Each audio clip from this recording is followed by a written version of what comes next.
豆芽一直对恐龙很迷恋，而且特别喜欢这种长脖子的恐龙。他会自己刷抖音，然后看到一个卖恐龙的，就直接放在购物车里边，手机拿过来，你给我结账。结果不知不觉，我家里的恐龙陆陆续续越来越多。这一期也是给大家看一下这里边做的我觉得还不错的几个啊，不仅豆芽很喜欢，还能让成年人的我也被硬控几秒钟。因为一次性买的很多嘛，所以还会商家给一个这样的图册啊，告诉你这里边都是什么龙。当然还有个这样的小册子，打开以后里边还有集卡，每一个龙后边的一些数据都有。我们一个一个来看一下吧。这个奥沙拉龙哦。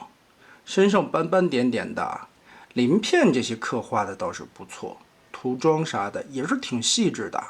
这个是比较便宜的，虽然也是这个系列，可能因为个头比较小吧，看着还行。然后同样一个个头比较小的雷巴奇斯龙，这个已经被豆芽磕的有点掉漆了，就是我感觉这个会很搞笑，这露着两排大白牙，呲着牙冲你笑的那种感觉。这种恐龙一般来说便宜一点的都是那种空心的，这种是实心的大胶，涂装什么的做的也会更高级一点吧。这几个平均下来可能20-30块一个吧。然后这个尼日尔龙同样是豆芽很喜欢的一只恐龙，为什么呢？因为他说这个嘴巴好像吸尘器。就他会觉得这只很搞笑，就这两只算是搞笑担当，有卧龙的地方必有凤雏，耶、yeah ！你看着他就想乐，这俩表情。然后这个也挺搞笑的吧，长尾巴长脖子，但是上面长着这么多的，以豆芽的话说呢，这个杀马特发型啊，巴加达龙，其实看起来挺帅的。我们的美丽不能掉。肚皮这里边的纹路刻画的也不错，而且这杀马特发型上面还一卷一卷一卷一卷一卷。这个满身痘痘的家伙，孩子告诉我叫萨尔塔龙是什么的，尾巴这里也是很长的褶皱纹路。哎，不得不说这个系列做的还可以啊，包括这些地方的皮肤质感，下边的涂装。哎，这只的眼神刻画的会很细致，拿起来挺重的啊，这些就开始上分量了。这只也是孩子比较喜欢的阿拉摩龙，他很喜欢上边的这些皮肤纹理刻画。哇，摸起来的手感特别的解压，上边背后还有一层这样的刺刺，挺扎手的还。眼睛、嘴巴这里也有刻画的很细致涂装。并且这个恐龙的动态拿捏得很好啊，回头抬起来应该是把握了这么一个吃树叶的动作吧。下面的这一条是我比较喜欢的龙了，马门溪龙。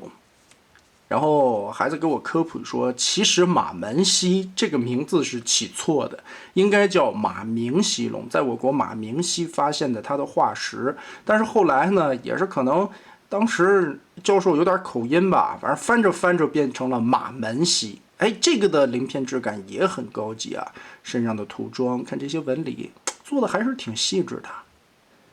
褶皱脖子，下边的大脚趾，而且这一款的动态把握的也很好啊。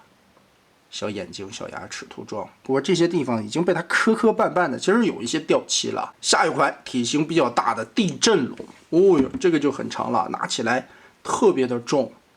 身上的这些褶，它的皮肤有点像什么？感觉像犀牛皮那种纹理和质感，而且头雕刻画的也是很漂亮的。